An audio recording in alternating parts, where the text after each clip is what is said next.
cómo se fríe un huevo. Estoy seguro que todos están pensando que sí y no. No vamos a probar porque evidentemente no tiene ningún sentido.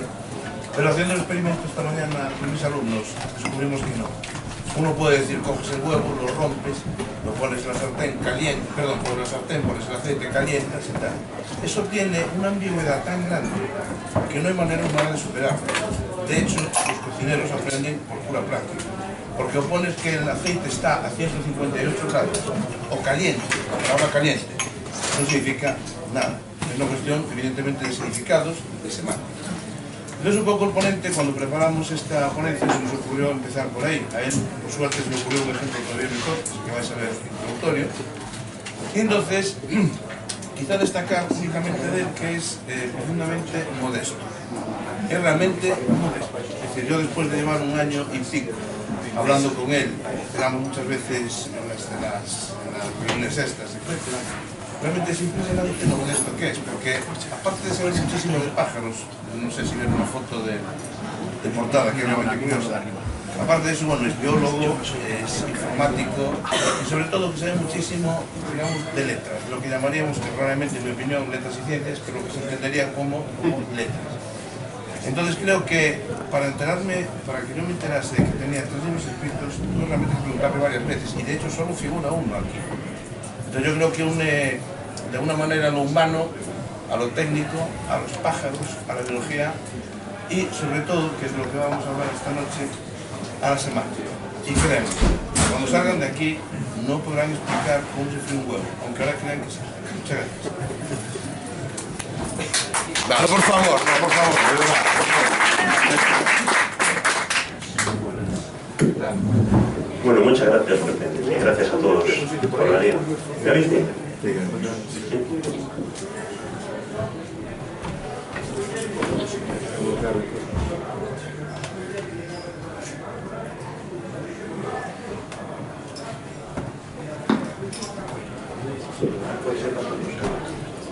Bueno, yo hoy quería hablaros del lenguaje. Como Pepe dijo, voy a hablar del lenguaje. Y de lenguaje, para empezar, lenguaje natural, lo que tenemos por lenguaje natural, es decir, el lenguaje que hablamos todos, ¿vale? El lenguaje, que es una capacidad humana que tenemos, que tiene varias propiedades. No sé si os habéis planteado alguna vez cómo se puede definir eso del lenguaje natural. No voy a repasar las propiedades que veis ahí, pero bueno, básicamente los lingüistas lo definen de una manera. Tiene una propiedad recursiva, es decir, como el lenguaje puede hablar acerca de sí mismo. Yo puedo decir, por ejemplo, esta frase empieza por E y también termina por E, es una frase que se refiere a sí misma. El lenguaje puede referirse a cosas que no están pasando ahora, sino que pasaron hace mucho, que van a pasar o que no han pasado, o que pasan en otros lugares, instantes. El lenguaje es hablado, generalmente, hay lenguajes que no son hablados, que son lenguajes gestuales. El lenguaje puede ser recodificado también, puede ser algo transcrito, otras formas de codificar que no son hablados, etc. Aparte de lenguajes naturales, vamos también a introducir otros lenguajes que vamos a llamar lenguajes, otros lenguajes que son construidos, es decir, que se parecen mucho a los lenguajes naturales, pero que son artificiales, ¿de acuerdo? Que han sido creados en un laboratorio, por así decirlo, con diferentes propósitos. Y estos lenguajes son muy interesantes, sobre todo en el contexto de realizar experimentos sociales, ¿de acuerdo?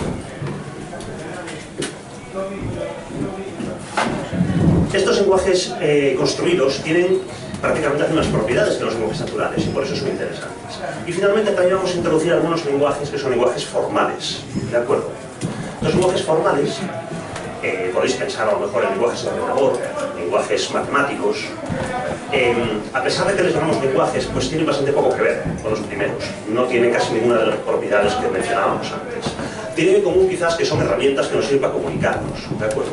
Pero poco más que eso. Entonces, durante la charla iré hablando de lenguajes naturales, construidos y también un poquito hacia el final, perdón, sobre todo de lenguajes formales. Fundamentalmente lo que tienen todas estas cosas en común es que nos van a permitir hablar de una serie de cosas que son las que rápidamente he resumido aquí, ¿vale? Vamos a hablar un poco de semántica, de cómo se construye eso que llamamos semántica, a ver qué es, ¿vale? Y a partir de ahí vamos a empezar a introducir una serie pues, de mitos y controversias del lenguaje, ¿de acuerdo? Y para eso vamos a ir viendo, por ejemplo, cómo se determina el lenguaje.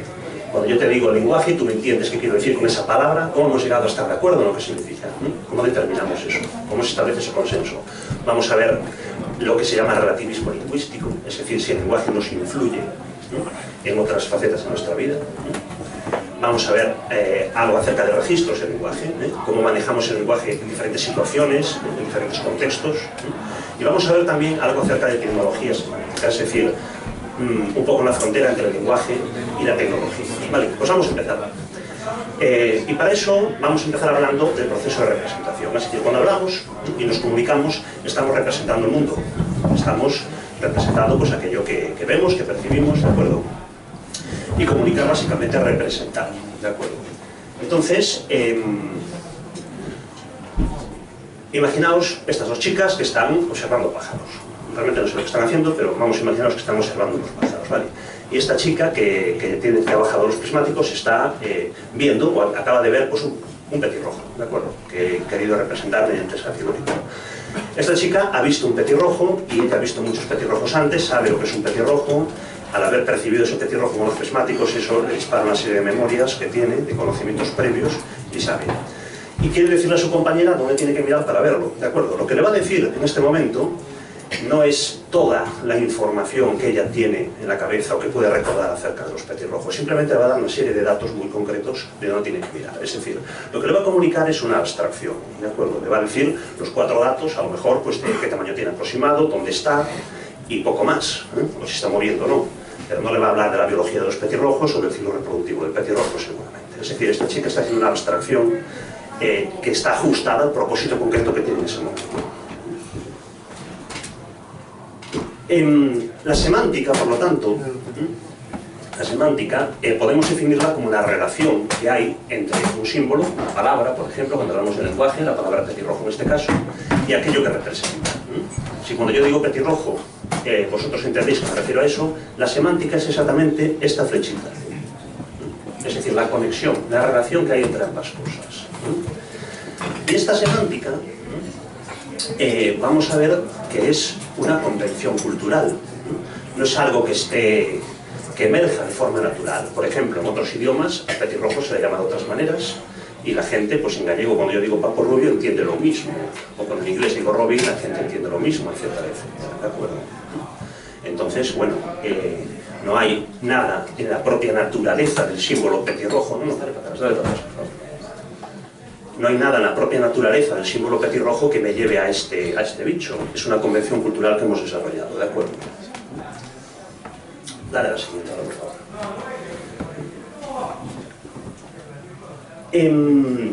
Sin embargo, podemos ir todavía más allá. No solo la semántica viene dada por esa palabra que yo uso, sino que hay semántica también, hay significado fuera del léxico, fuera de las palabras concretas que elegimos. Por ejemplo, hay semántica en la morfología, es decir, en la forma que adaptan las palabras, pues en los sufijos que le ponemos, en cómo está conjugado el verbo, etc. Y también hay semántica en la pragmática, es decir, en cómo usamos el lenguaje, en la forma de usarlo en cada momento. Y aquí tenemos algunos ejemplos. Si yo, por ejemplo, digo, hace calorcito, ese diminutivo de calorcito, supongo que vais a entender que me resulta agradable ese calor.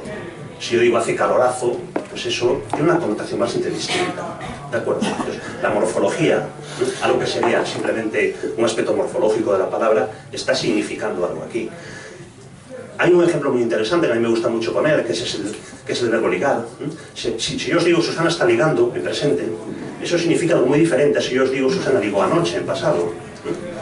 Es decir, el mismo verbo conjugado en dos tiempos diferentes tiene una semántica bastante distinta.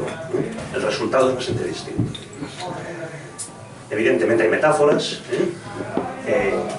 y hay lo que llamamos actos del habla. Es decir, si una persona con cierta capacidad institucional, a lo mejor vestido de una forma un poco graciosa, en el seno de cierto ritual, dice yo os declaro marido y mujer, pues ese yo os declaro no es simplemente que declare, es que eso tiene unos efectos y unas consecuencias a veces muy importantes en la vida de uno, ¿de acuerdo? Entonces la semántica, bueno, está más allá del léxico. Pero todavía más, pasa por favor, todavía más, la semántica va o también se establece fuera del lenguaje, con elementos extralingüísticos. Por ejemplo, los actores que intervienen, la persona que está hablando, las personas que estamos escuchando, el canal por el que se comunica el habla, o el lenguaje en general, incluso el contexto en el que tiene lugar esa comunicación, también contribuyen a formar la semántica. Por ejemplo, si yo digo la semana que viene me caso, evidentemente depende. Eso la semana que viene, pues será una u otra, depende de cuando yo haga esa afirmación. ¿De acuerdo? Hay un fenómeno que se llama deixis, que se refiere al contexto de esa afirmación. Si yo os digo, o mejor dicho, yo no, si alguien nos dice, pero ¿quién se cree usted que soy yo? Con cierto tono, en cierto contexto, pues no es una mera pregunta aséptica, sino que puede denotar un poco de orgullo, un poco de a ver quién te vas a creer tú que eres, ¿de acuerdo? O si recibimos un mensaje de este tipo, que damos a las 8 OK, con una sola interrogación, con casco, con que les faltan vocales, pues eso también connota en este caso pues un cierto informalismo, un cierto contexto o registro, ¿de acuerdo? Vamos a la siguiente. Os voy a poner un par de ejemplos para que se vea esto más claro, ¿de acuerdo? Mientras yo preparaba esta presentación, estaba usando PowerPoint, la versión 2013, y la barra de herramientas, los botoncitos que tengo arriba en la pantalla mostraron esto, ¿de acuerdo? ¿Os fijáis en ese botón, en el primer botón que hay, que señalo con una flecha? Bueno, ese botón representa, es un símbolo, muchas gracias. Ese botón representa, por favor, representa un disco de 3,5. Todo el mundo lo conoce, ¿verdad? Los más jóvenes también. ¿Habéis visto uno de estos que no sea en la tele o en un PowerPoint? ¿Lo habéis tenido a la mano alguna vez? Bueno, a mí me parece muy interesante que PowerPoint 2013 utilice en su barra de herramientas principal un símbolo que apunta a una entidad que hace más o menos 20 años que no se fabrica prácticamente, ¿de acuerdo? Y la gente sigue usándolo, es decir, la gente sabe que eso sirve para guardar y le pulsa ese botón para guardar el archivo que tiene abierto, ¿de acuerdo? Aquí la deixis no funciona, es decir, la conexión no funciona, no hay una representación natural, sin embargo seguimos. Ese símbolo, eso sigue funcionando perfectamente, ¿de acuerdo? ¿Por qué? Porque es una convención cultural, hay un consenso establecido que sigue funcionando y muchas veces da igual que el objeto al cual nos referíamos desaparezca o no se conozca. Una vez que tenemos asociado el significado de esto, vamos a seguir usando, ¿de acuerdo? Os voy a poner otro ejemplo, ¿de acuerdo? Bastante interesante también acerca de la formación de semántica, ¿vale? Aquí tenéis dos figuras. Me gustaría que las mirarais un momento. Dale a la siguiente, por favor. Y tenéis que ponerle nombre, ¿de acuerdo? Una se llama Buba y otra se llama Kiki, ¿de acuerdo? Pero yo os voy a decir cuál es cuál. Cada uno tiene que imaginarse, que figurarse cuál es cuál, ¿de acuerdo? Pensad cuál os parece que se debe llamar Buba y cuál os parece que se debe llamar Kiki, ¿de acuerdo? Os voy a dar 5 segundos para que lo penséis y después os digo el resultado. Después os digo, bueno, algún resultado, ¿de acuerdo? ¿Sí? ¿Tenéis más o menos claro a cuál le pondríais Kiki y a cuál le pondríais Buba? Bien. ¿Qué paro, Algunos habéis pensado que Buba es esta figura con pinchitos y Kiki es la redondita, otros habéis ido por la opción B, al revés, ¿de acuerdo? Dale a la siguiente, por favor. Aproximadamente el 90%, más del 90% de las personas optan por la opción B. ¿Sí? ¿Muchos habéis cogido la opción B? ¿Alguien ha cogido la opción A? ¿Sí? Bueno, veo poquitas manos, más o menos concuerda con los datos que la literatura menciona, ¿de acuerdo? Lo interesante aquí es que esta distribución 90-10 ocurre independientemente de la edad, de la lengua que se hable, de la cultura, de cualquier tipo de factor que se pueda estudiar. Esto sucede a través, como digo, de edades, géneros, culturas, lenguas, etc. Únicamente, incluso hay estudios en niños de 2 años que todavía no escriben ni leen, que siguen respetando esa distribución 90-10. Con lo cual no podemos decir que se estén dejando llevar a lo mejor por la grafía o por la forma de las letras, porque no reconocen eso. Tiene que ver con la fonética, con la pronunciación de los nombres Buba y Kiki, ¿de acuerdo? Entonces aquí la semántica, la conexión de una palabra, de un símbolo con una cosa, con algo que vemos y percibimos, nos viene dada por un sonido, ¿vale? Es un poco la conclusión a la que se ha llegado. Dale a la siguiente, por favor.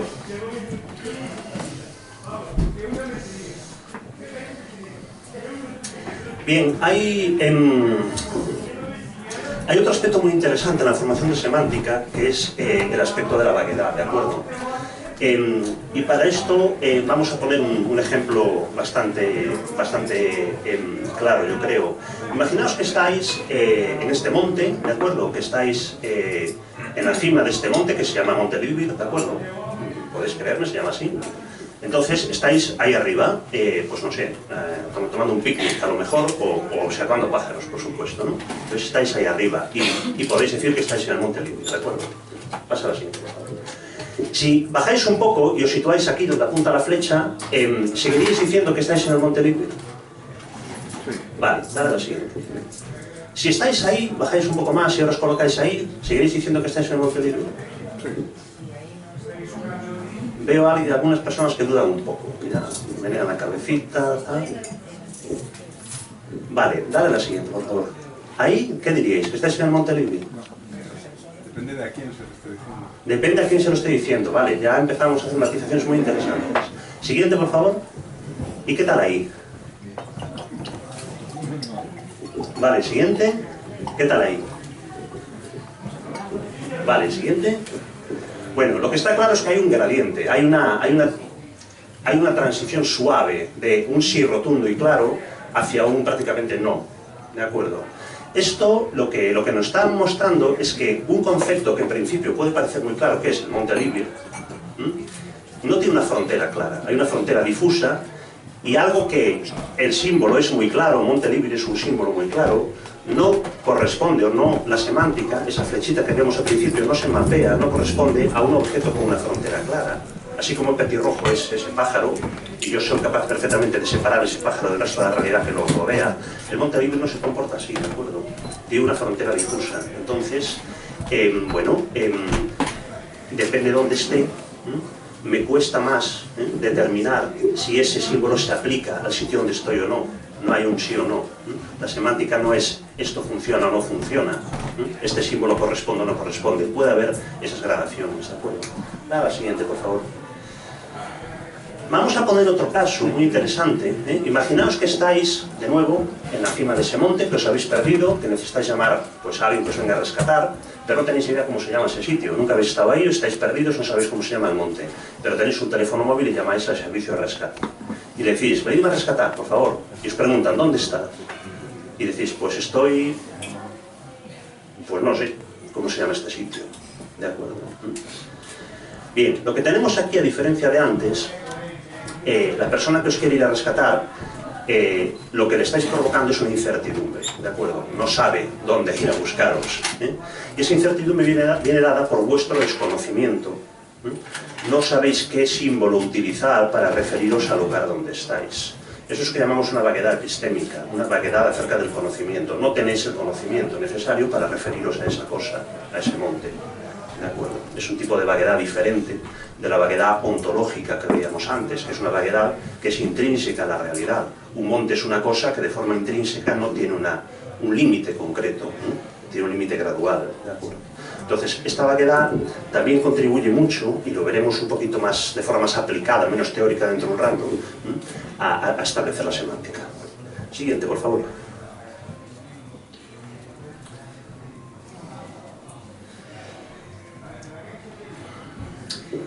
Bien, por lo tanto, podemos definir la ambigüedad, ya que hemos visto los tipos de vaguedad, cómo funcionan, podemos definir la ambigüedad a la que se refería Pepe antes con el tema de los huevos fritos, ¿de acuerdo?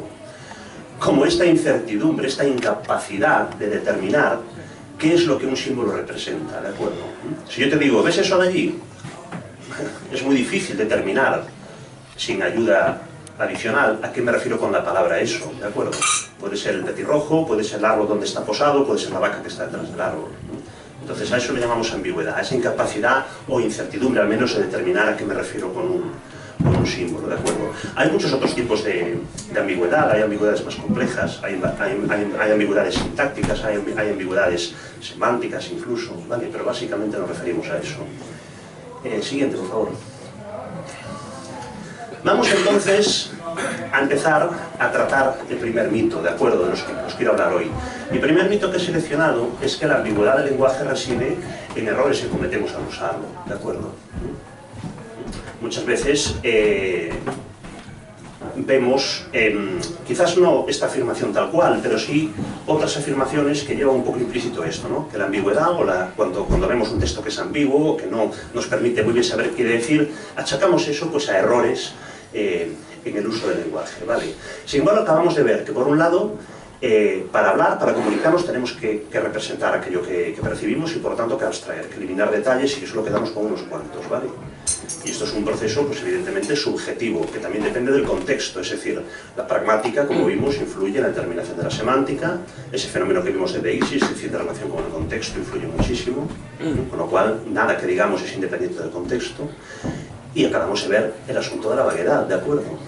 Entonces, pues realmente, la ambigüedad no podemos decir que resida en los errores que cometemos, realmente la vaguedad, a partir de abstracción, de subjetividad, de dependencia del contexto y de vaguedad, es parte intrínseca del lenguaje. Esto es muy interesante porque si es parte intrínseca del lenguaje, y vimos que los lenguajes artificiales, incluso los lenguajes formales, tienen las mismas propiedades en cuanto a comunicación que los lenguajes naturales, eso significa que estos lenguajes artificiales, incluso formales, también van a poseer ambigüedad intrínseca. Y no es posible, al menos desde su punto de vista analítico, eliminar la ambigüedad de ellos, ¿de acuerdo? Y esto, bueno, es todo un reto, asumir esto. Siguiente, por favor. ¿Cómo vamos, o cómo se ha intentado luchar contra esto? Pues desde algunos puntos de vista se ha intentado luchar mediante lo que la literatura llama a veces prescriptivismo, ¿de acuerdo? Pues montando una institución que rige cuál es la forma correcta de hablar un lenguaje. Hay lenguajes, o hay países, o hay, bueno, regiones lingüísticas que han optado por esa estrategia. En este mapa he intentado pues, tomar los lenguajes mayoritarios del mundo y he coloreado los diferentes países o regiones según sus actitudes, digamos, prescriptivistas o descriptivistas hacia el lenguaje. Por ejemplo, veis que toda la hispanosfera, pues España, Latinoamérica, está coloreada en amarillo porque España, y bueno, y con los países latinoamericanos, es un ejemplo perfecto de prescriptivismo. Tenemos una Real Academia de la Lengua que dice cómo se debe hablar español correctamente. Francia es otro ejemplo de prescriptivismo, China es otro ejemplo de prescriptivismo, ¿de acuerdo? La anglosfera es justo lo contrario. El idioma inglés es un ejemplo de descriptivismo, es decir, los teóricos de la lengua inglesa dicen, no, el inglés correcto es el inglés que habla la gente. No hay ninguna autoridad que diga cuál es el inglés correcto, ¿vale? Por eso se llama descriptivismo. Y después hay, pues, regiones lingüísticas o países que han tomado actitudes un poco más intermedias, ¿no? Digamos un prescriptivismo blando, como son pues, el centro y norte de Europa, ¿de acuerdo? Entonces, bueno, realmente, si esto funciona o no, es bastante dudoso. Aquí tenéis, por ejemplo, una lista de algunas de las palabras que ha incorporado la RAE al diccionario, a su última edición, que es hace unos meses nada más. Y fijaos qué mezcla tan interesante de palabras, ¿no? Estas son palabras que se han incorporado en octubre del año pasado, hace 4 meses escasamente, ¿no? Veréis que hay palabras que son realmente nuevas o, bueno, que no llevan mucho tiempo en el habla, pero hay otras que son del año la patata, ¿no? Entonces, es interesante ver o darse cuenta quizás que la academia que prescribe el lenguaje en la hispanosfera realmente está reaccionando a los usos del habla y no realmente dirigiendo el lenguaje, ¿de acuerdo? Y yo me pregunto, o podemos preguntarnos, si realmente está reaccionando a ello, ¿para qué necesitamos un órgano que rija el lenguaje? ¿De acuerdo? Ese es el argumento típico de los que se posicionan a favor del descriptivismo. Siguiente, por favor. Esto nos lleva a plantearnos el siguiente mito, que también vemos muchas veces, ¿no? ¿Hay algún adolescente en la sala? Estas nuevas generaciones hablan fatal, ¿no? Los adolescentes no saben hablar, hablan fatal, es que ya no saben expresarse, etcétera, etcétera, ¿no? Pues ese tipo de afirmaciones que vemos muchas veces por ahí. Claro, un descriptivista ante esto te diría, pues, es que eso de hablar fatal, no, defíneme hablar fatal, eso no tiene sentido, ¿no? La gente habla como habla y como habla es la forma de hablar. Aquí hay que darse cuenta de otras cosas, por ejemplo, de un presentismo galopante, es decir, seguramente si ahora nos quejamos que los adolescentes hablan mal, hace 200 años la gente se quejaba de lo mismo, ¿vale? O sea, no creo que sea un fenómeno nuevo. Y en segundo lugar, hay un efecto de realidad cambiante, es decir, por primera vez en la historia humana, seguramente, esto es un poco una especulación, pero luego podéis contradecirme si queréis, pero por primera vez en la historia, seguramente, los conceptos que un niño aprende hoy cuando se educa de niño, pues no le van a servir para toda la vida. Hace un par de generaciones, los conceptos que aprendió un niño en el colegio de pequeño le servían para toda la vida. El mundo no cambiaba tanto a lo largo de 70 o 80 años. Pero hoy sí, hoy los conceptos que aprende un niño pequeño en el colegio, muchos de ellos sí, serán para toda la vida y mucho más. Pero habrá muchos conceptos radicalmente nuevos que ni puede imaginarse que surgirán 20, 30, 40 años después. Entonces ese cambio tan enorme, esa aceleración del cambio, tecnológico fundamentalmente, pero también social y de otros tipos, es una novedad y que también implica un cambio en el lenguaje aparejado, ¿de acuerdo? El lenguaje está cambiando, eso está claro, ¿no? Lo que pasa es que yo me atrevería a decir que no está cambiando como nosotros queremos, siendo nosotros quienes queráis, ¿eh? Nosotros que estamos aquí o cualquiera puede decir esto. El lenguaje está cambiando, pero no como quiere nadie. Y claro, a esto la pregunta que nos podemos hacer es ¿por qué? O sea, no es posible que sí, no es posible dirigir el lenguaje en ningún sentido, no es posible diseñar aspectos del lenguaje para que vaya por donde queremos. Y hay algún experimento muy interesante, ¿de acuerdo? Incluso hay experimentos donde prácticamente una enorme mayoría se puso de acuerdo para intentar llevar el lenguaje por un camino. Porque podéis decirme, es que si solamente son 4 gatos los quieren cambiar el lenguaje, claro, pero si es, pues, el 99% de la gente, ¿sería posible? Pues vamos a ver algún ejemplo interesante.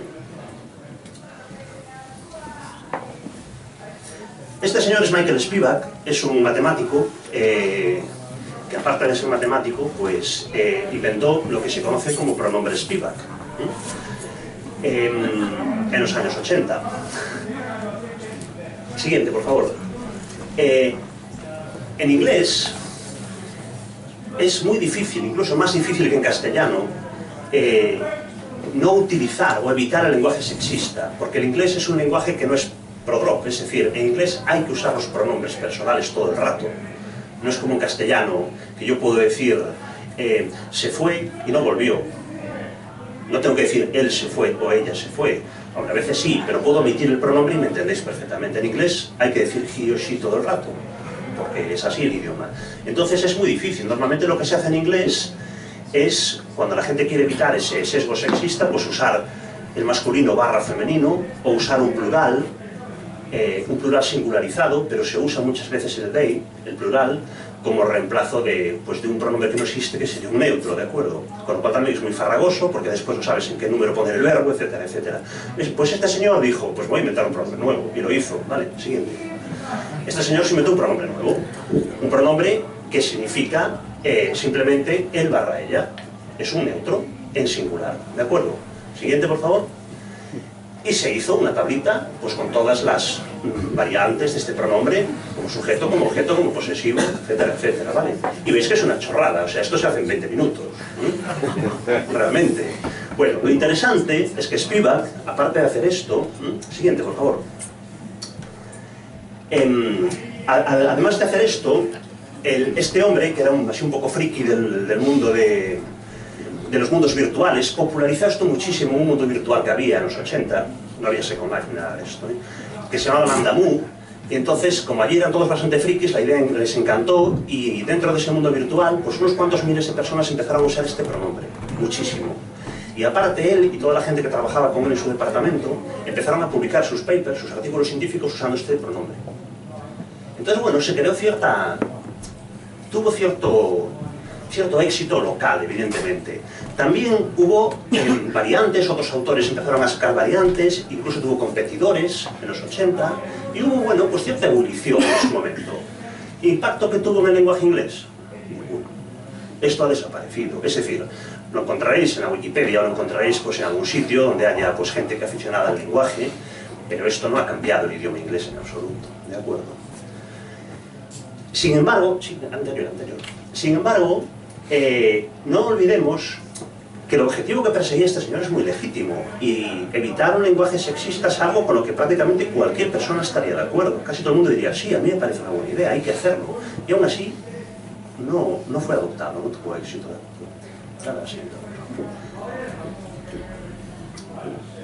Vamos a...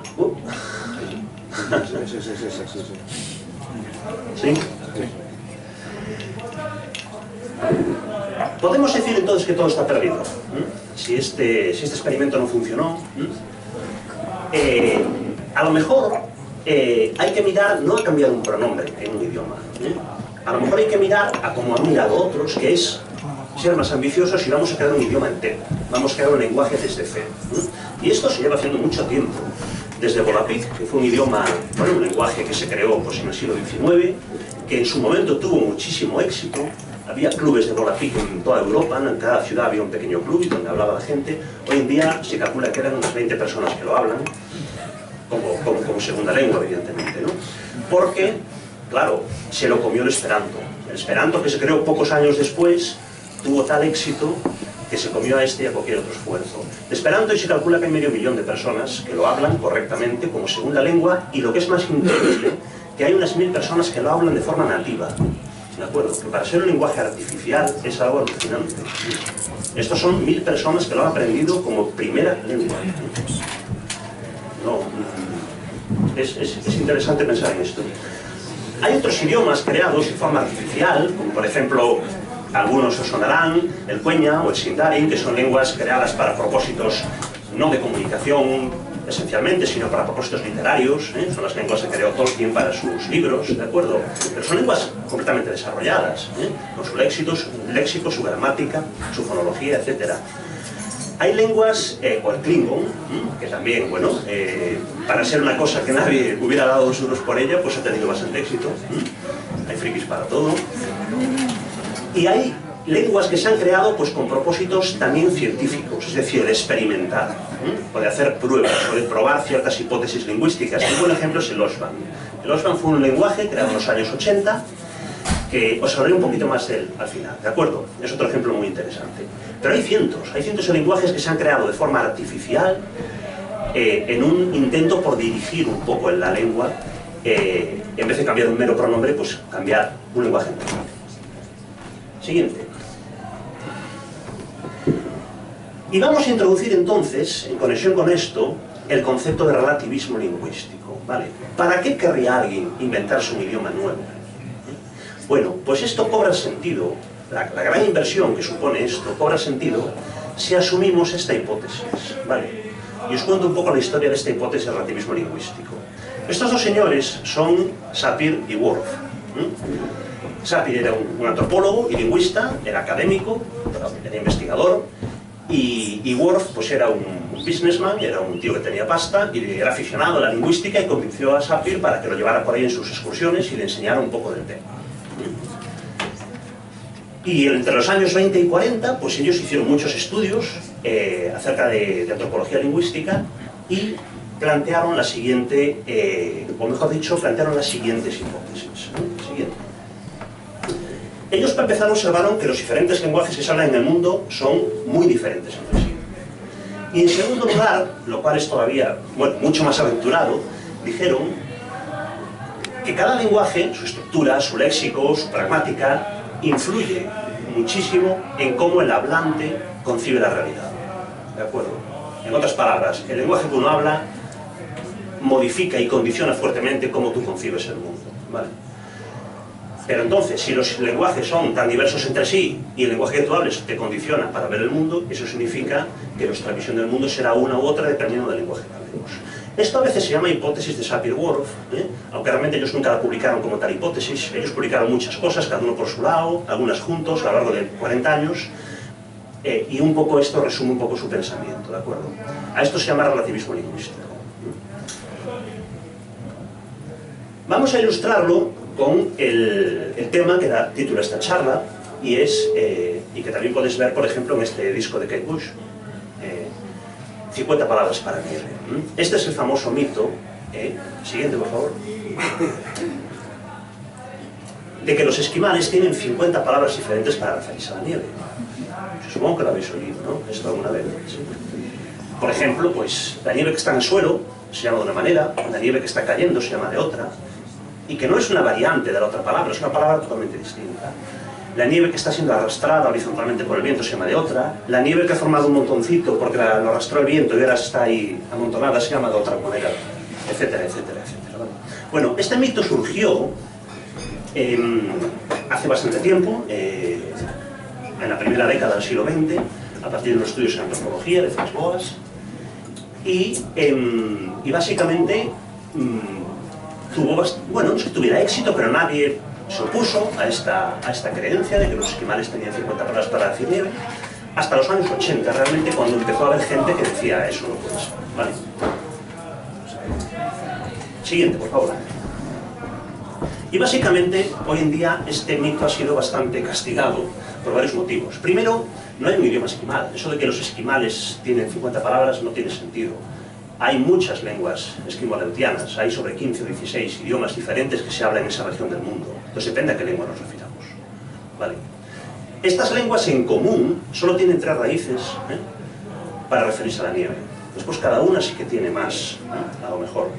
Pero sobre todo, y esto sí que es importante, son idiomas polisintéticos. Son lenguas que, a diferencia del castellano, por ejemplo, del gallego, de las lenguas romances, por poneros un caso, forman palabras concatenando a partir de una raíz muchísimos sufijos, muchísimos, pero muchísimos, para decir frases completas, a veces discursos completos, en una sola palabra. Entonces es muy difícil definir qué es una palabra.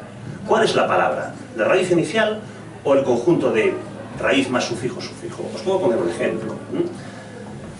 Eso es una palabra en uno de los idiomas esquimo-aleutianos, ¿vale? Eso es una palabra, siguiente por favor, que si la descomponemos en cada uno de sus morfemas, ahí la tenéis, y eso significa todo eso. Significa, sin embargo, dicen que es un gran artista, pero...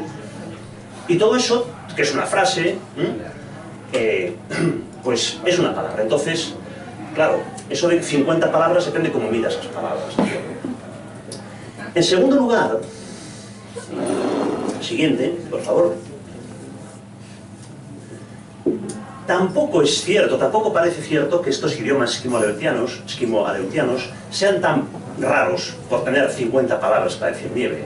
Por ejemplo, el inglés, un idioma tan próximo a los antropólogos que estudiaban esto, con la lluvia. Si la nieve es algo tan importante para los esquimales, porque forma parte para su cultura, imaginaos la lluvia para los ingleses. Pues el inglés tiene unas 50 palabras para referirse a la lluvia, resulta. Y no es un idioma polisintético, ¿de acuerdo? Entonces, realmente los idiomas esquimo-aleutianos no son tan especiales desde un punto de vista lingüístico por tener 50 palabras para referirse a la lluvia. Vamos a ver otro caso muy interesante, que es el de la verbalización del color, ¿de acuerdo?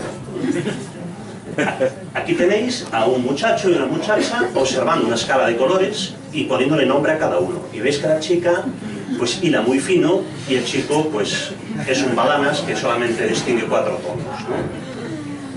Entonces, bueno, ha habido muchos estudios muy serios acerca de verbalización de color en diferentes grupos de edad, de sexo, culturales, lingüísticos, etcétera. Porque es un tema, bueno, que yo creo que es muy chulo y queda muy bien en los artículos, entonces hay muchos lingüistas y psicólogos que estudian esto. Y aparte, bueno, bromas aparte, da mucha información acerca de la conexión neurolingüística, ¿de acuerdo?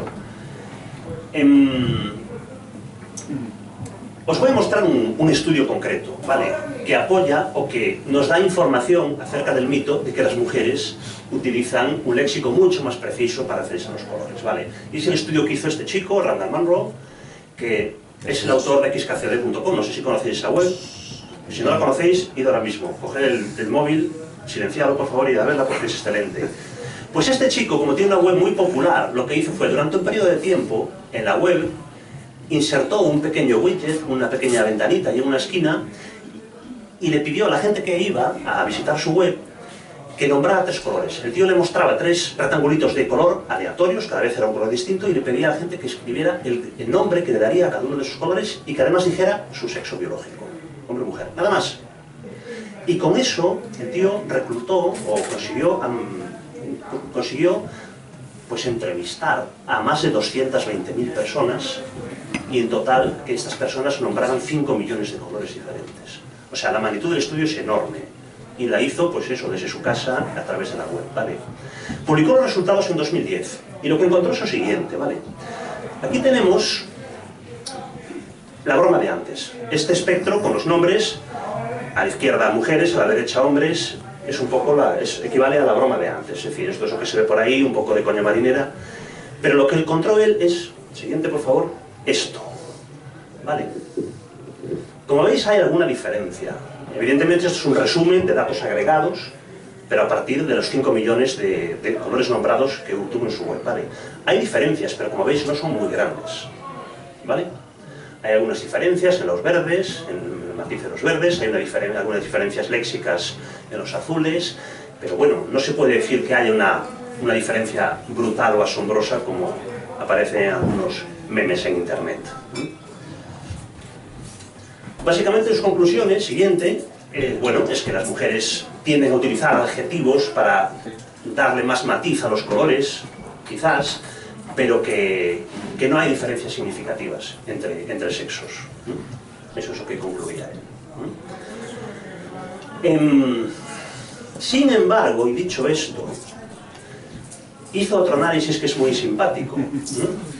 Lo que hizo él fue intentar detectar cuáles eran los colores más femeninos, mejor dicho, los nombres de color más femeninos, más típicamente femeninos, y los más típicamente masculinos. Es decir, cuáles eran los nombres que las mujeres usaban mucho y que ningún hombre usaba, y cuáles eran los nombres que los hombres usaban más y que ninguna mujer usaba. Y aquí tenéis el top 5, y veis que aquí sí que la diferencia es radical. No solo por lo que dicen, sino un poco por la actitud que presentaban un sexo y el otro. ¿De acuerdo?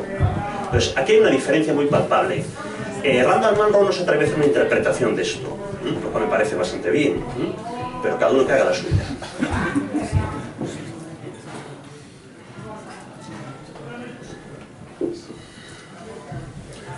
Podemos ir ahora, para terminar un poco de repasar este tema de construcción de lenguajes, al gran experimento de Ladan. Ahí tenéis un fragmento de un mito sobre la Torre de Babel, de propósito, escrito en Ladan. ¿Vale? Ladan es un lenguaje construido, ¿de acuerdo? Experimental, siguiente por favor, construido por esta señora, por Suzette Heiden-Elgin, que es una lingüista y escritora. Lo creó en el año 82 y lo popularizó a través de unas novelas de ciencia ficción.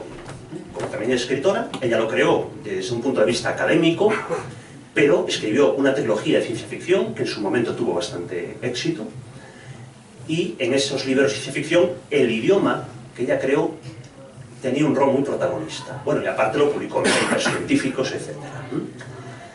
Y este lenguaje, lo interesante es que está diseñado desde una perspectiva femenina y feminista. Es decir, es un lenguaje diseñado desde una perspectiva de ella como mujer para expresar el mundo en términos femeninos, o eso es lo que ella nos dice.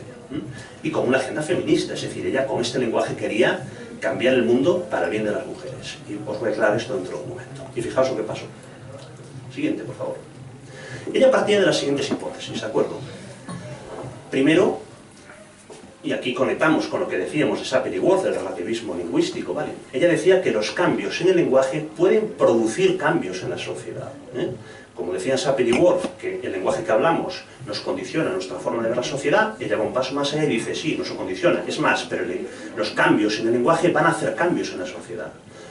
Y ella dijo, vale, pues voy a hacer un lenguaje adecuado al sentir de las mujeres, a la necesidad de las mujeres para expresarse. E hipotetizó que las mujeres adoptarían un lenguaje más femenino, más adecuado a sus necesidades, si alguien se lo hubiera hecho. Entonces por eso lo hizo. Se dio un plazo de 10 años, a ver qué pasaba, y al cabo de 10 años concluyó. Siguiente, por favor. Y eso es lo que concluyó. ¿Vale? Acerca de la primera hipótesis, dijo que no había evidencias como para decir nada, que había un par de evidencias anecdóticas, pero no sabía realmente qué decir. Y acerca de lo segundo, pues dijo que era demostradamente falsa, que las mujeres no habían adoptado en absoluto ese idioma que ella había creado. Con lo cual lo único que podía concluir, y estoy citando un poco de memoria, pero estoy citando sus palabras, lo único que podía concluir es que los idiomas naturales que ya usan las mujeres a las que ella ofreció este lenguaje, pues deben ser adecuados para expresar lo que ellas necesitan expresar. Desde un punto de vista académico es tremendamente honesto. aunque fue un poco criticada bueno, pues porque quizás no tuvo en cuenta factores que pueden haber influido en la no adopción de este lenguaje. Si os interesa el tema, podemos hablar del tema después. Bien, hemos hablado un poco de construcción de lenguajes y de relativismo lingüístico.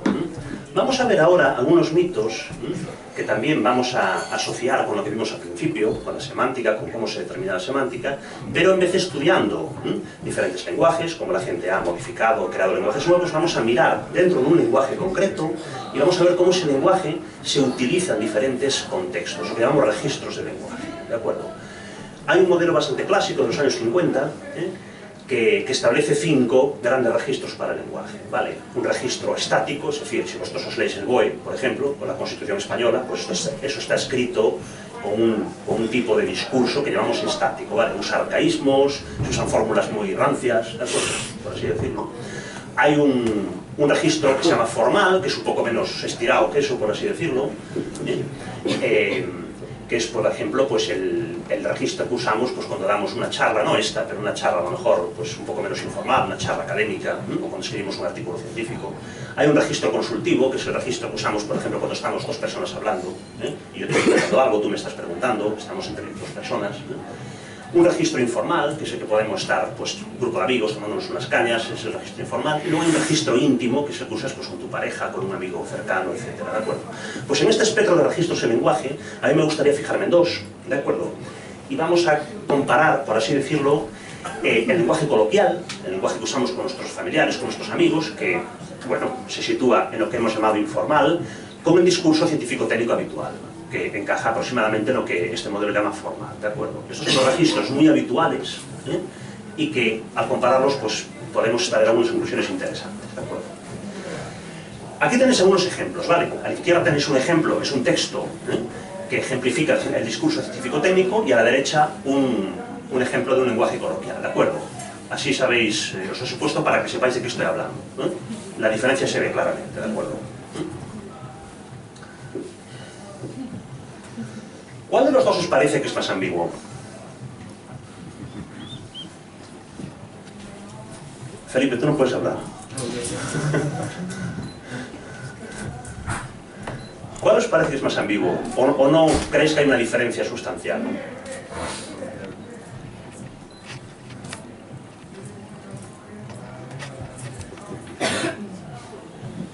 Bueno, siguiente, por favor.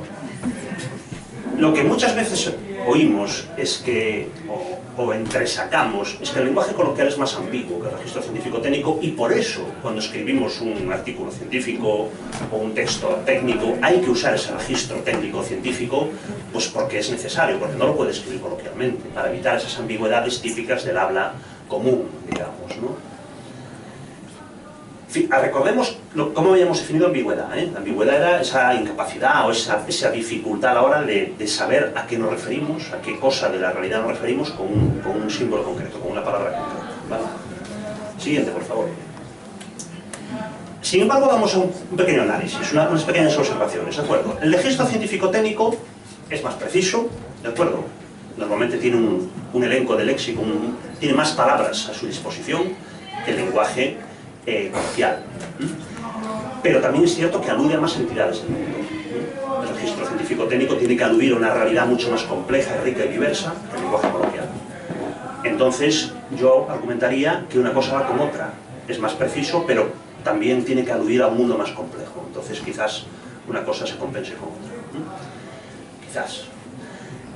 El discurso científico-técnico es cierto que tiene una expresividad altísima, nos permite decir muchas cosas de forma muy precisa, con muchos matices, ¿de acuerdo? El discurso coloquial, bueno, no está mal, pero quizás no llega tan allá. El discurso científico-técnico tiene una alta carga cognitiva, es decir, escribirlo me cuesta bastante y leerlo también. Tengo que hacer un esfuerzo para escribir y leer de esa manera. El discurso coloquial no, eso me sale solo, ¿de acuerdo? Entonces, bueno, lo que yo diría es que ambos registros tienen un buen equilibrio, quizás, entre precisión y carga cognitiva, ¿de acuerdo? Aunque tienen diferencias, una cosa quizás se equilibra con la otra. Y además, ambos registros también tienen un grado de precisión que está ajustado a ese elenco de entidades en el mundo. Sería un poco inútil intentar describir el mundo científico-técnico tan grande, tan complejo, con un lenguaje coloquial, porque no sería posible, y sería una pérdida de esfuerzo, un derroche de esfuerzo, describir el mundo coloquial con un discurso científico-técnico.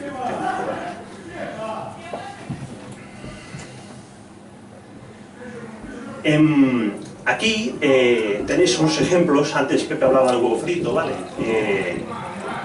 Hace poco alguien, cuando le pregunté cómo hacía un bacalao con coliflor, me dijo así: yo lo dejo 20 minutos hasta que eche las patatas, ¿no? Claro, ese O a mí me descolocó, y sobre todo hasta que estén hechas las patatas, ¿no? O sea, esa ambigüedad en un discurso científico no se sostiene, pero en el discurso coloquial funciona perfectamente. Y un autor que escribí hace poco creo que era en The Economist, precisamente aludía a que hay muchos aspectos que en el discurso científico, en artículos científicos, muchos aspectos que no se describen o se describen de forma vaga o imprecisa o no con la profundidad necesaria, y eso tiene un impacto enorme sobre la reproducibilidad de los experimentos. O sea que el discurso científico no está exento de esa ambigüedad tampoco. ¿De acuerdo?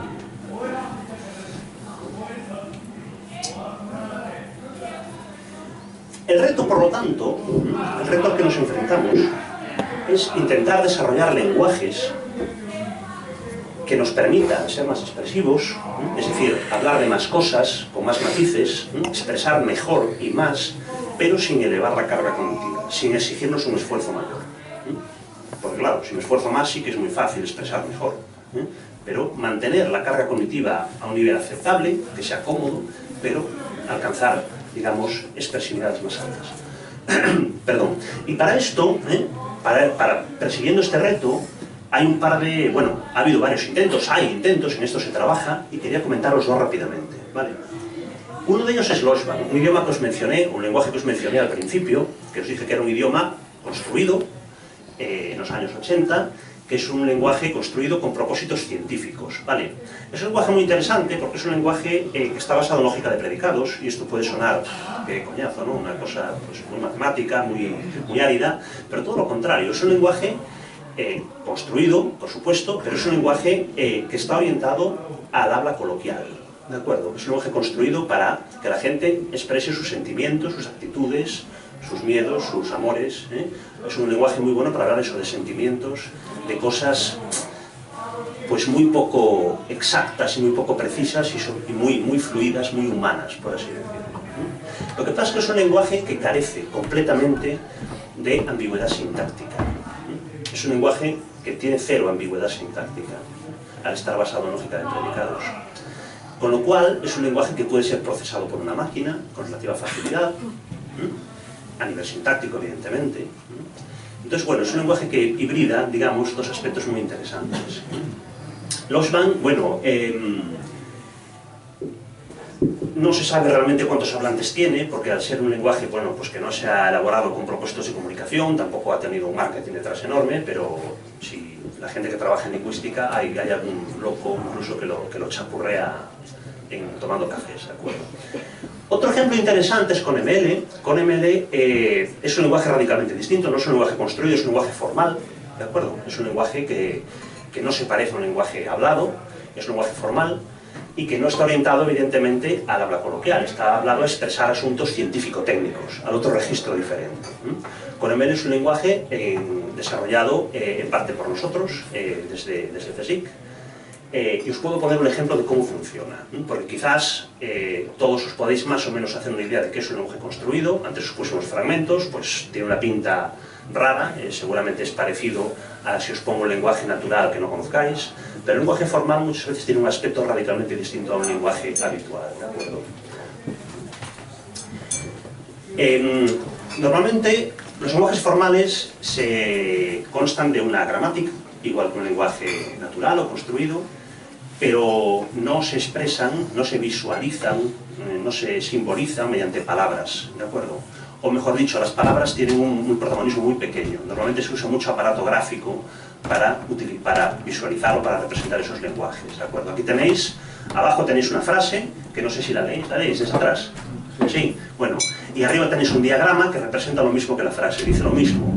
La frase está en castellano y el diagrama está en CONML, esa traducción, digamos, a CONML de la frase en castellano, ¿vale? Entonces, bueno, veis que hay mucha diagramación, mucho aparato gráfico, como digo, y la ventaja de usar el lenguaje formal es que tiene cero ambigüedad sintáctica, igual que el OSVAN, ¿de acuerdo? Y reduce radicalmente la ambigüedad semántica, ¿de acuerdo? ¿Por qué? Pues porque hay muy pocas palabras, ¿de acuerdo? Claro, también nos limita muchísimo a la hora de lo que podemos decir. Evidentemente sería, no sé si imposible, pero dificilísimo escribir pues, una novela usando CONML, ¿de acuerdo? Pero hay cosas que sí se pueden escribir con CONML y para esas cosas pues es algo muy poco ambiguo y altamente procesable, ¿de acuerdo? Y vamos, para terminar entonces, y ya que hemos hablado un poco de lenguajes formales, a ir transicionando hacia tecnología, ¿de acuerdo? Tecnología de los lenguajes. Aquí tenéis una representación que se ve muchas veces por ahí, con un montón de palabras chulísimas que se inventan los gurús de la tecnología, ¿no? Y que veis como pues, en los años 70 comenzó la era de los PCs, después llegó la web, en los años 89 pone, yo no tuve web en los años 89. 90. La web 2.0 en el año 99, e incluso hablan de la web 3.0 en el año 2009, yo no sé si alguien ha visto la web 3.0. ¿Sí? Luego me la contáis. Y en el 2018, es decir, en 3 años tendremos la web 4.0. Bueno, lo que quiero señalar aquí es este punto en el que en teoría ya hemos pasado de él, o sea, ya lo debemos conocer, que se llama web semántica, ¿vale? La web semántica. ¿Habéis oído hablar de este concepto? Bueno, la web semántica es un concepto que inventó Tim Berners-Lee, pues uno de los ideólogos de la web, básicamente, un señor muy listo, que ha contribuido muchísimo a que la web exista, tal y como la conocemos hoy. Pero claro, cuando ya existió la web, se puso a pensar en otras cosas más ambiciosas y parió este concepto de web semántica, ¿no? Sin embargo, cuando la gente habla de la web semántica, yo me pregunto qué quiere decir con eso de semántica. Porque como hemos visto, la semántica es esa conexión que hay entre un símbolo y aquello que representa la realidad, ¿no? Entonces, ¿qué quiere decir la gente con web semántica? Y puede querer decir muchas cosas. Desde algo tan sencillo como que los datos que hay en la web, cualquier dato, sea procesable por una máquina, que eso es algo, bueno, pues bastante sencillo, ¿no? Es decir, imaginaos que tenéis un blog y escribís algo en ese blog, o que ponéis un mensaje en Twitter. Esos datos que metéis en la web, ahí, ese tweet que ponéis, o esa entrada en el blog, que eso no solo lo pueden leer otras personas, que eso ya lo hacemos, sino que los ordenadores también sean capaces de coger ese texto, esa información y hacer algo con ello. Bueno, eso no parece muy difícil. Pero hay gente que no se queda ahí, hay gente que por web semántica entiende que el conocimiento que está en la web sea entendible por la máquina, ¿no? Que si tú pones un tweet diciendo me voy a hacer la compra y no volveré hasta las 11, que haya máquinas que sean capaces de comprender eso y de reaccionar en consecuencia, ¿de acuerdo? Con todo lo que eso significa, ¿vale? Entonces, entre esas dos cosas hay un abismo de distancia, ¿eh? Lo primero es muy fácil, lo segundo es dificilísimo. Y yo me pregunto, ¿hasta dónde podemos llegar? ¿Hasta dónde es viable querer llegar, ¿no? Y para esto podemos plantear este mito, ¿no? Que está un poco implícito. Es decir, que puede haber semántica sin cognición avanzada. Es decir, un ordenador es una máquina que puede hacer cosas muy rápido, pero pensar no piensa. Es decir, no carece de cognición avanzada. Por cognición avanzada quiero decir pues, funciones mentales superiores como las que tenemos las personas, ¿vale? Y quizás algunos grandes simios. Es decir, ¿pueden los ordenadores comprender significados? Recordad la semántica, la flecha, la conexión entre un símbolo y aquello que representa, ¿vale? Las máquinas, básicamente, siguiente por favor, no tienen acceso a la realidad. La máquina no percibe el petirrojo, ni ha visto petirrojos en su vida, ni tiene memorias y conocimientos sobre ellos, con lo cual puede procesar el símbolo, pero no es capaz de navegar esa flecha, esa relación hacia aquello que representa, ¿vale? Para esto, un poco para trabajar sobre esta hipótesis de que esto es un mito, que realmente no puede haber semántica sin cognición avanzada, vamos a recordar este experimento de John Searle, del filósofo americano, de la habitación china, que a lo mejor habéis oído, ¿vale? Esto es un experimento que en su versión simplificada, porque el experimento inicial era un poco más complejo, dice lo siguiente. cojamos una persona que no sabe chino, porque si no la cosa se cae, claro, una persona pues como yo, que no sé chino, y me encerráis en una habitación y me dais, lo único que me dais son unas instrucciones escritas, que pueden ser larguísimas, complejísimas, pero son unas instrucciones detalladas de cómo traducir chino, español, español, chino, ¿vale? Y me metéis en la habitación. Y desde fuera me vais pidiendo que os traduzca cosas del español al chino o del chino al español, ¿vale? Y efectivamente, me mandáis un papel en chino, yo a lo mejor tardo meses en traducirlo porque voy con las instrucciones, carácter por carácter o lo que sea, pero al final os voy a devolver una traducción y vais a comprobarla con un chino hablante y os va a decir que está bien, ¿vale? ¿Diríais que yo, que estoy en la habitación con las instrucciones, sé hablar chino?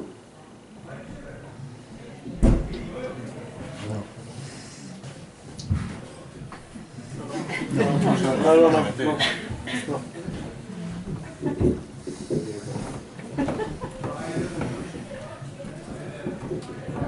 Si opináis que la persona sabe chino, entonces no nos queda más remedio que concluir que no hay nada, no hay propiedades emergentes, no hay aporte de complejidad a la hora de pasar de unas meras instrucciones mecánicas a algo tan complejo como es tener competencia lingüística, ¿vale?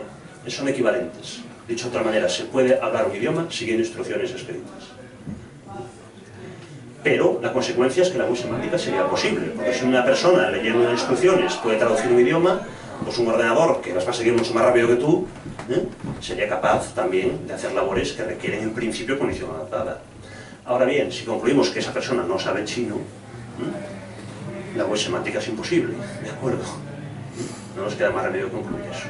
Pues bueno, no sé lo que opinas cada uno al respecto. Las respuestas habituales que dan los filósofos a esta pregunta normalmente no son ni sí ni no, son respuestas más gallegas, ¿no?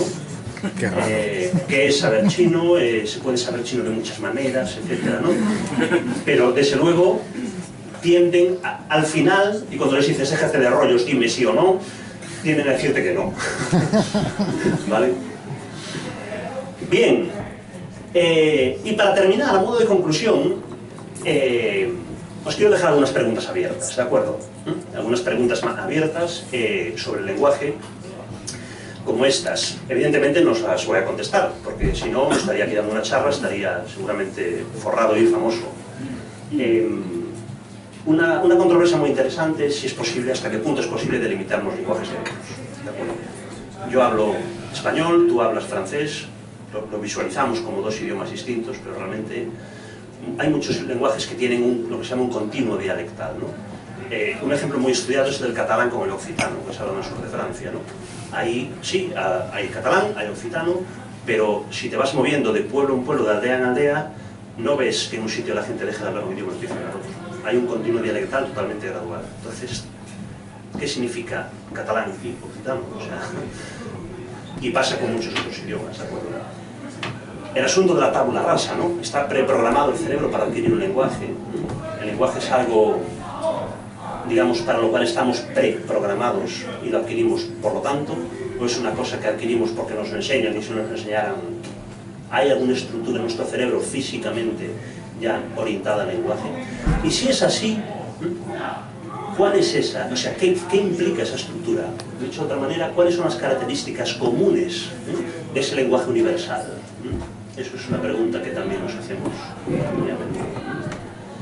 Y también un poco en conexión con eso, mirando a nuestros primos más cercanos, pues chimpancés, gorilas, orangutanes.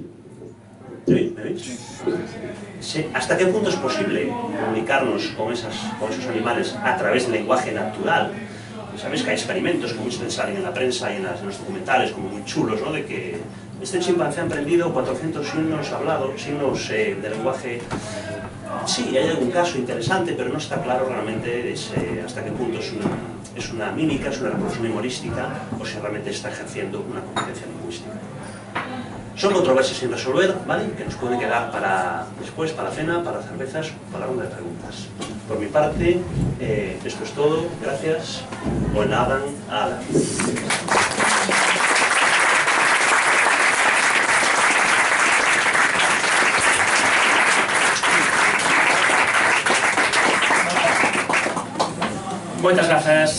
César, compre dicir antes de nada que quen quera ter o gusto de cear co poñente desta noite, pois que levante a man para contar, para saber cantos imos ser. A cea son uns 15 euros, sí? Contamos, a ver, sí? Por favor.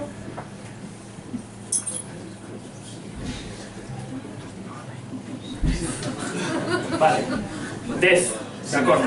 Vale, cosa importante. Bueno, eu quedei sen palabras. É o que hai que dicir cando se ve unha cousa destas. Bueno, pois abrimos o turno de preguntas. Eu nunca pensaría que encheríamos todo en paz falando de lingüística e destas cousas. Éxito total. Moi ben, quen se anima a disparar? E se non lle facemos unha pregunta en como se chama esa linguaxe? Con ML. O reto con ML se pode ligar no bar con ML. Mira, eu sei con ML. En fin, bueno, no. Unha pregunta, ¿sí? Bueno, mi carga cognitiva va a ser muy reducida porque estoy espeso. Pero yo voy un poco, de hecho, por el tema de los dibujitos, ¿no? De Kika y Cucu, ¿cómo era? Bubu y Bibi, no más. Buba y Kiki. A mí lo primero que me causó esas imágenes fue una reacción simbólica de vincular a Kiki con impacto como símbolo por lo afilado de las puntas y demás, y Bubu como las formas redondeadas, etc. Entonces a partir de ahí me surgió la pregunta, un poco con las preestructuras lingüísticas, ¿no? Y si Chomsky tiene razón o no, si hay estructuras innatas y demás, que también te voy a preguntar por qué opinas tú en ese debate. La cuestión de la representación, ¿no? Porque, claro, el 90% y el 10%, ¿en qué personas? Porque las personas en tribus que no tienen capacidad representacional y que no pueden distinguir una foto ni saben cómo interpretar una foto, como nuestra antropología, es decir, hay estudios también hechos y entre estos grupos no representacionales que también digan Bubu y Kiki, ¿y qué opinas tú de Chomsky? En un tiempo limitado, ¿eh? Sí. Una carga de conclusión. Pues no sé si hay estudios en tribus no representacionales. Sé que hay estudios en muchos tipos de culturas, pero no te puedo decir eso. Sé, por ejemplo, que la única excepción que rompe radicalmente la distribución 90-10 es en personas autistas. En personas autistas sí que creo que era de 60-40. Sigue siendo 60 la opción B, pero vamos, que ya no es tan representativo, desde luego, no significativo. Pero la pregunta que haces es muy interesante. ¿Qué pasaría con culturas de ese tipo? Supongo que invalida un poco el experimento, ¿no? Porque si aquí partimos un poco de la premisa de que la gente tiene que ser capaz de, bueno, de percibir esa forma para poder poner un nombre. Si... Iba por ahí, por el tema del debate Foucault-Chomsky, porque... Un momento. no sé. O sea, no sé si habéis visto algunos en la tele un debate entre Foucault y Chomsky muy sencillo, pero bueno, en el que prácticamente está este debate, ¿no? Que Foucault lo que viene a decir es, una vez que conoces la representación, ya estás metido en unas relaciones de poder que te inscriben en un modo de entender la realidad, a partir de la cual el lenguaje ya va a imponer unas categorías, ¿no? Entonces por ahí va un poco la pregunta, en el sentido de hasta qué punto es este tipo de semántica válida. Muy brevemente, la explicación que se le suele dar hoy en día a por qué hay esta distribución de 90-10 se relaciona con la sinestesia. A John Lawler, un lingüista americano, lo explica desde el punto de vista de la fonosemántica, es decir, que hay ciertos sonidos que de forma intrínseca a nuestra mente, ese lenguaje universal, chomskiano, se asocian con ciertas formas. Eso queda totalmente sepultado bajo capas de aprendizaje en muchos idiomas, pero cuando muestras dos figuras, como el ejemplo de Buba y Kiki, ¿no? Dos figuras sencillas, y le pides a la gente que la asocie con dos nombres sencillos, ahí emerge esa conexión sinestésica. Entonces, bueno,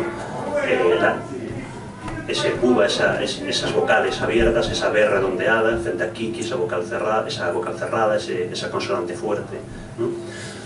Pero sería interesante lo que dices tú, intentar repetirlo con sociedades lo más alejadas posible, quizás, de nuestro paradigma cultural. Muy bien, tenemos aquí a Felipe. A ver, si monopolizar la cosa entre nosotros, pero por hacer una aportación directamente a esto, que no sé si tú conoces, César, pero te voy a mandar inmediatamente el artículo, y en parte completa lo que estaba preguntando Pablo. Hay una variante, no me acuerdo ni el autor, la verdad, hay una variante de este experimento. Bueno, realmente no es una variante de este experimento, sino que es un más allá de este experimento, donde el autor analiza un montón de lenguas amerindias del conjunto de América, no me acuerdo si son solo sudamericanas y centroamericanas o del conjunto de América, y lo compara, y te va a gustar doblemente por esto, lo compara con el nombre de los pájaros. Y encuentra que con los sonidos kiki, en general, un porcentaje dominante de lenguas representan pájaros regordetes. No, perdón, de lo contrario, pájaros esbeltos, de picos pronunciados, etc. Y con el sonido, en cambio, buba, bueno, en realidad los términos que se utilizan en ese trabajo son otros, pero son equivalentes, se representan pájaros regordetes. Y es una constante que le lleva al autor a plantear que ahí hay un algo más. El tema es doblemente interesante, abundando en la pregunta que hace Pablo, porque efectivamente ahí estamos hablando ya de lenguas que tienen una historia muy larga, muy difusa, y que muchas de ellas corresponden precisamente con sociedades que no tienen el tipo de tecnologías de representación que podamos utilizar nosotros. Nada más que aportar, gracias y mándame el artículo.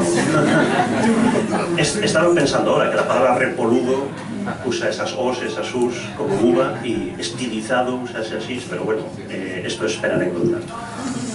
Bueno, non podía decir outra cousa porque é o seu xefe. Non sei xa que... Bueno, isto non se sabe desa historia, paso agora. Do lingüista este que levaba toda a vida estudiando tamén as relacións así de idiomas, non? Dicía que buscara e que había varios idiomas nos que se metías dúas negacións, en inglés faz dúas negacións significa unha afirmación, pero que non atopaba ningún idioma no mundo que se facías dúas afirmacións se dedicaba unha negación. Se escoitou no fondo da sala, sí, sí. Entón, bueno, aí a oralidade tamén ten moito... Bueno, pasamos perico a fondo.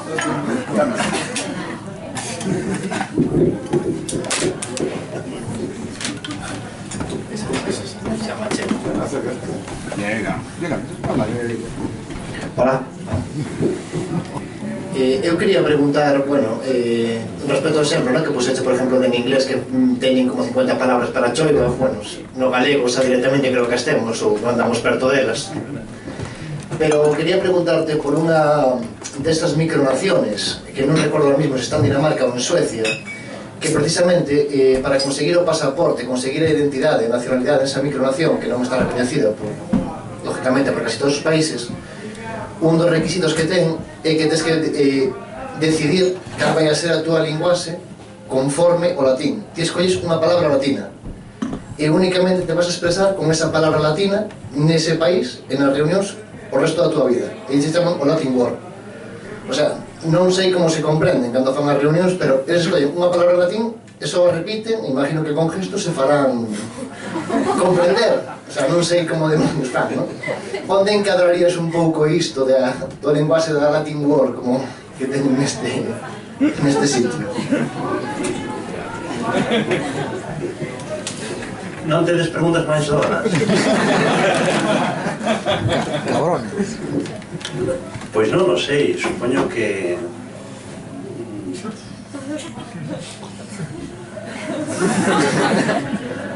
Non o sei. Supoño que non ten moita explicación. Non se me ocorre unha explicación lingüística. O mellor non que de ter moita xente na illa, non o sei. Non o sei realmente, sinto. Pero buscarei. Temos outra man por atrás.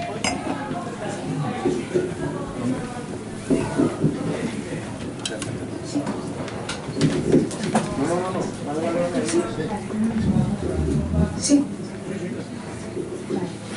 Dende unha perspectiva así un pouco máis do ámbito das neurociencias, non sei se, por exemplo, cando falamos de programación de cerebro preprogramado, estamos falando de algo semellante ao que poderían ser, por exemplo, as áreas lingüísticas específicas do cerebro, as áreas de Broca e de Wernicke. Non sei se eso, a existencia mesma desas áreas sería unha especie de preprogramación neurolingüística.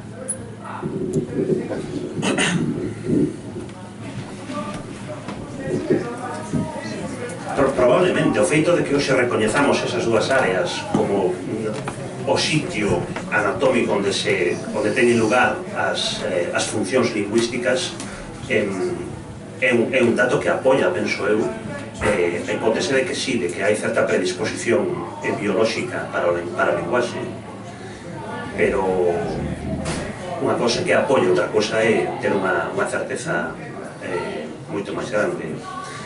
Eu penso que sí, que hai unha predisposición anatómica, de feito, calquera postura monista, non dualista, eu creo que ten que pasar por aí, por unha, vamos, asumindo que os estados mentais son estados cerebrais, tes que asumir iso.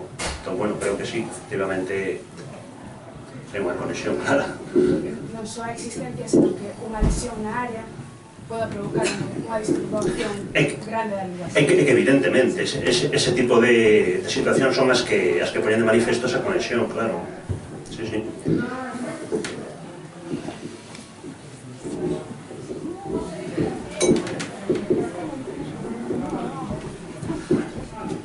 A ver, dúas precisións. A primeira, cando dicías o de que a semántica, non, entre a relación entre Paporrubio e a imaxe, eu estaba pensando en Google Imaxes sin poñer Paporrubio e íbame salir, non? Entonces, un pouco, eu lembro o primeiro día en inteligencia artificial, non? Que o que nos preguntaba o profesor era que era inteligencia e ninguén lle soupo responder, non? Quer dicir, é difícil, aí tamén hai unha fronteira difusa entre o que é inteligente e o que non, non?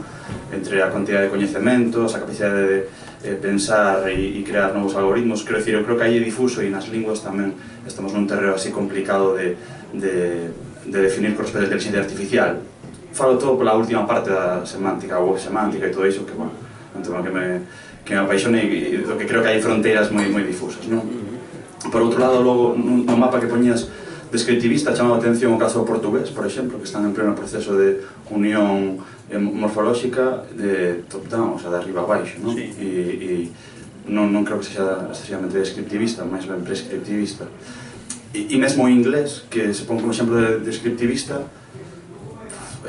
Oxford e o inglés que me meteron a min na cabeza na escola, British total, con unhas regras ultra rígidas, que supoño que editará alguén, o mellor non unha academia, pero sí determinada, de feito hai como unha especie de loita entre o británico e americano e que o mellor non levan institucións públicas, pero sí privadas, non?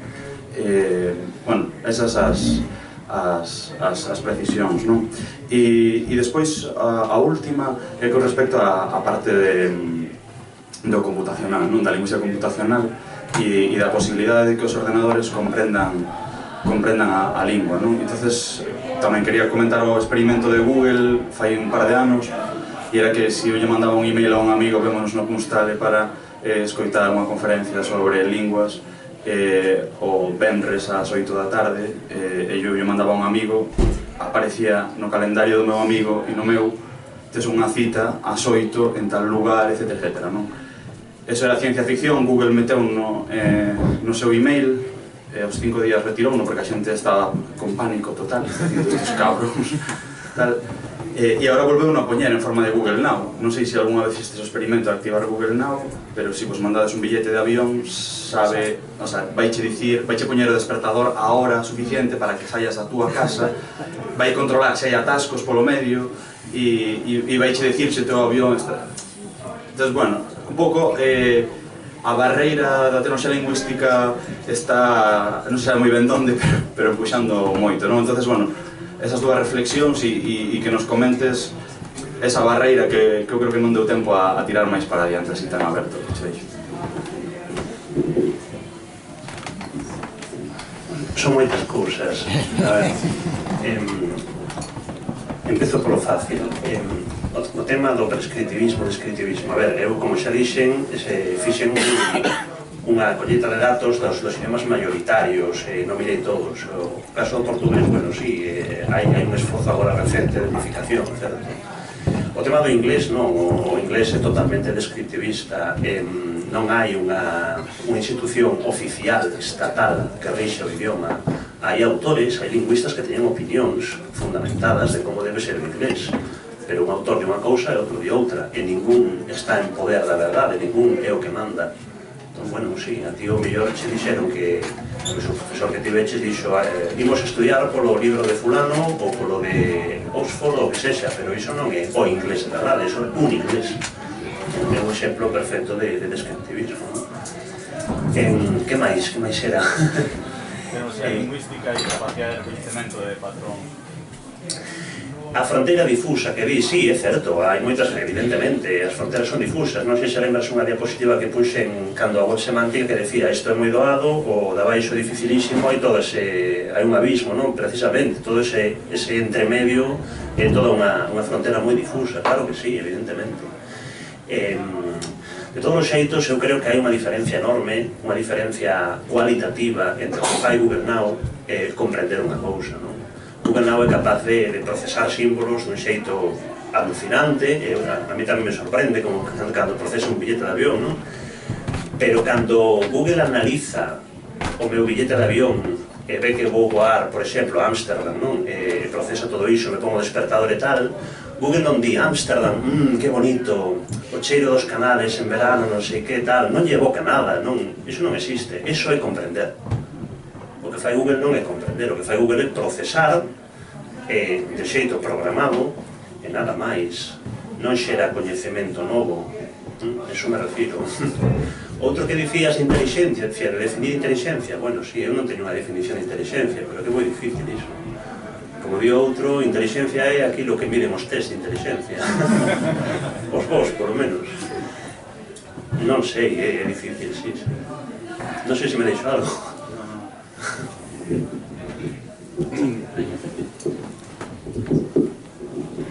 Sí, yo quería, tengo también dos preguntas. La primera es que yo no acabo de entender realmente cómo es eso de que de alguna manera el lenguaje puede cambiar el asunto. Por ejemplo, la frase yo maté a mi abuela por la herencia, se diga en checo, en chino o en lo que sea, no puede hacer nada, ni puede hacer que yo no la mate, ni que haya más herencia, no puede hacer nada, ¿no?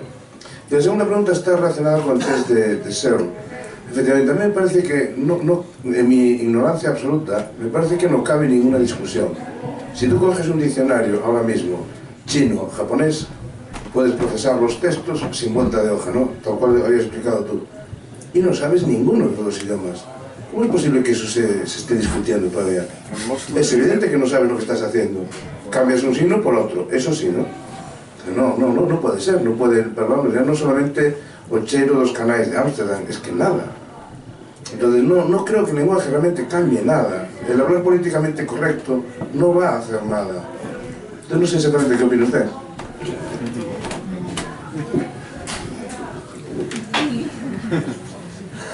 Farnos tú de River.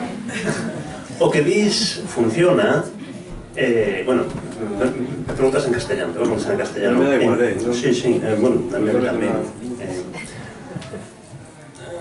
Depende de cómo te conteste va a cambiar la respuesta, claro. Yo creo que no. No lo veo. Vamos a ver, lo que dices funciona si se diera el caso, que no se da, de que en todos los idiomas se puede decir lo mismo. Es decir, hay un concepto que usan los lingüistas que es el de encoding, de codificación, que es, si yo digo, por ejemplo, no sé, en gallego digo saudade, en portugués, ese concepto que nos evoca, a los que conozcáis el concepto, se puede decir en italiano. Claro, entonces no es que tú digas yo maté a mi suegra, no sé lo que dijiste antes. Maté a mi suegra por herencia. No se trata de decir lo mismo en checo, en francés o en inglés. Se trata de que a lo mejor en checo no puedes decir lo mismo, porque no hay nunca, a lo largo de la historia de ese lenguaje, se ha desarrollado el léxico para expresar ese concepto. Mira, hay un pasaje precioso de Suzette Elgin, de esta señora que creó el Adam, que dice algo, la voy a citar de memoria completamente y la voy a cagar, pero bueno, más o menos dice algo así como lo siguiente. Dice que normalmente asociamos la magia con crear cosas de la nada, ¿no? Con que aparezcan cosas donde antes no existían. Y dice que el lenguaje también hace eso, ¿no? Dice que, por ejemplo, que que nos imaginemos pues la superficie que tenemos todos, la cara interna de los dedos de la mano, la palma de la mano, todos tenemos esto, la cara interna del brazo y hasta aquí, ¿no? La cara interna desde la punta de los dedos hasta casi el hombro. Y todos tenemos dos, una de cada lado. Y a esto le vamos a llamar azad. Entonces, si ahora nos miramos unos a otros, veréis que todos tenemos dos azad, uno de cada lado. Y a lo mejor cuando vaya por la calle me voy a fijar en un chico o una chica y voy a decir, mira qué azad más bonito tiene ese. Y cuando esté con mi pareja le voy a decir, me encanta tu azad. Hemos creado una palabra que denota un concepto que antes no existía. Antes hablábamos de brazos y manos y codos, pero ahora tenemos un área nueva que tiene un nombre y podemos referirnos a ella como un todo. Entonces, en castellano no puedo decir, me encanta tu azad. No estoy de acuerdo, pero eso es irrelevante, yo sé mucho menos. Y la segunda pregunta, el diccionario de japonés-ruso, ¿cómo se puede discutir? ¿Cómo se puede discutir que realmente no tenía ser la razón cuando realmente tú te enfrentas a un diccionario japonés-chino y no sabes nada de lo que estás haciendo, nada? Y te sale una traducción perfecta, con reglas sintácticas. Ahora, de ya tener semántica, de tú realmente conocer lo que estás haciendo, ¿eso cómo se puede discutir? Es que en ignorancia, repito. El eterno debate entre los profesionales de la traducción y los teóricos, sobre todo, es ¿qué es traducir? Traducir no es coger un texto en un idioma y evidentemente calcar palabra por palabra en otro, no. Traducir es decir lo mismo que dijo esta persona si esa persona hubiese sido nativo del otro idioma. Decir lo mismo que hubiera dicho en la misma situación, ¿no? Pero eso es algo mucho más profundo que cambiar símbolo por símbolo. Eso requiere pues prácticamente ponerte en el lugar de esa persona, en la misma situación en la que estaba, y qué hubiera dicho ahí. Entonces, si tú eres un traductor de ruso a chino y te dicen la palabra no sé qué en ruso, dímela en chino, pues tienes que saber la persona que dijo eso en ruso, ¿por qué la dijo? ¿Como respuesta a qué? ¿En qué situación? ¿Qué situación tenía en ese momento? ¿Qué estaba pasando? Y solo en ese momento puedes tú ponerte en situación y decir, vale, pues eso, en chino yo hubiera dicho tal cosa. Traducir es algo muy profundo, es conceptual, no es léxico. Entonces, claro, estoy de acuerdo contigo, no me explico cómo alguien puede creer que el experimento de Ser vaya por ahí. Pero es como creer que Google entiende. Cuando vas a Google Translate y traduces cosas, Google no está entendiendo lo que dices. Google tiene unos algoritmos muy complejos que mediante unos procesos estadísticos son capaces de manipular símbolos, pero no más. Muy bien, quedaríanos unha última pregunta, sabéis que facer? ¿Tienes una pregunta? Aí ao final, sí. A ver. Google non entende, pero te leo os correctos. Pues yo quiero hablar sobre la última que dices, que yo creo que sí que entiende Party. Porque partimos tú, según yo entendí, tú te pasan una frase en español, tú tienes traducción desde chino, y tú se lo pasas al señor, y el chino lo lee. Pero el señor te puede decir, por ejemplo, vamos a decir, la frase es quiero cerveza, y la tienes que traducir en inglés, si tú no sabes. Tú buscas, supones, querer, want, buscas cerveza, beer, se le pasa al señor, want beer, y te dice el señor inglés, mira, técnicamente yo te entiendo. Pero no sería, porque tendrías que decir I want beer. Pongamos del otro caso. Pasamos de inglés a español. I want beer. Yo, want, querer, beer, cerveza. Yo querer cerveza. No es una buena traducción, te dices, vale, pero no está bien. Así que ya para empezar, tú traduciendo de no sé qué, pero tú tras ensayo y error, en plan, pruebas 15 veces y te preguntan la próxima vez I want carrots, por ejemplo. Tú ya buscas, la otra vez me pasaron esto, así que dice, pues esto se puede parecer a esto. Así que yo creo que sí, por ensayo y error, después a lo mejor, no indico nunca el tiempo que va a pasar dentro. Puede pasar a lo mejor 6 meses, 1 año, 5 años. Después de ensayo y error, tener todas las normas, todas las gráficas y especificarte exactamente lo que quiere el señor, yo creo que sí que puedes acabar diciendo acabar aprendiendo el idioma. Y entonces, un ordenador que tiene unos algoritmos y tiene el ensayo y error, lo realiza mucho más rápido, ¿por qué no va a poder hacerlo?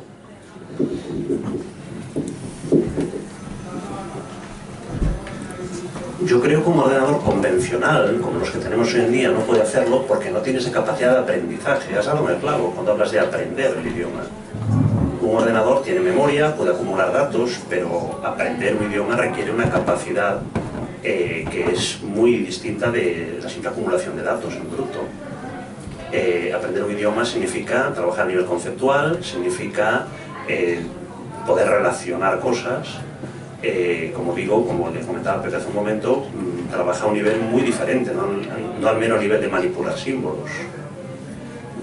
Esto no quita, por cierto, que en algún momento se desarrollen ordenadores de otro tipo, que sean radicalmente distintos a los que conocemos hoy, igual que los que tenemos son radicalmente distintos a los que había en los años 50. Puede ser, y esos ordenadores quizás tengan una capacidad de aprendizaje que hoy en día parecería mágica, ¿no? Eso es posible, pero la tecnología que tenemos hoy creo que es muy difícil de justificar que alguien diga que tienen esa capacidad de aprendizaje o capacidad de comprensión a nivel semántico. Es que desde un punto de vista analítico es bastante fácil, o sea, para comprender la semántica tienes que tener acceso directo al mundo que te rodea. Y un ordenador no lo tiene, un ordenador no percibe el mundo que lo rodea. Entonces no puede navegar la relación entre el símbolo y la entidad representada. Bueno, Google o que fai tamén aproveita esas estadísticas. Quen non fixo algunha vez buscar como escribe unha palabra buscando en Google a ver cantos millóns de veces hai en coller a boa? Bueno, o mellor ese pode ser por aí o truque. Bueno, pois grazas a todos por participar nesta nova edición de Estéticos no Pub, que como sempre se celebra o último venres de cada mes, menos os meses que non se celebra o último venres de cada mes.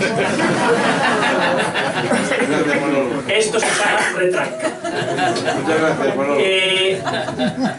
Recordamos que para que isto vaya adiante, cando paguedes a vosa consumición, pois tedes aí un bote e deixades aí uns euriños que vos son, Los patrocinadores. Sí, bueno, non se escapa un a Pepe, que fai de rexedor. Bueno, deixades ese euriño aí para que podamos seguir traendo xente a Estéticos no Pub. Bueno, dar as grazas ao Cunsale por acollernos, e tamén dar grazas aos que nos patrocinan e nos axudan que isto vaya adiante, o Lamas da Abade, que sempre está aí bueno, apoiando, que moitas veces algún dos poñentes van aí e moita desta xente está aí, e a Universidade de Santiago, que tamén nos axuda a xente que ven de fora a que podan dormir baixo o teito, no caso de César non foi necesario, e non sei se alguén vai. Bueno, pois moitas grazas a todos e vémonos daqui un mes.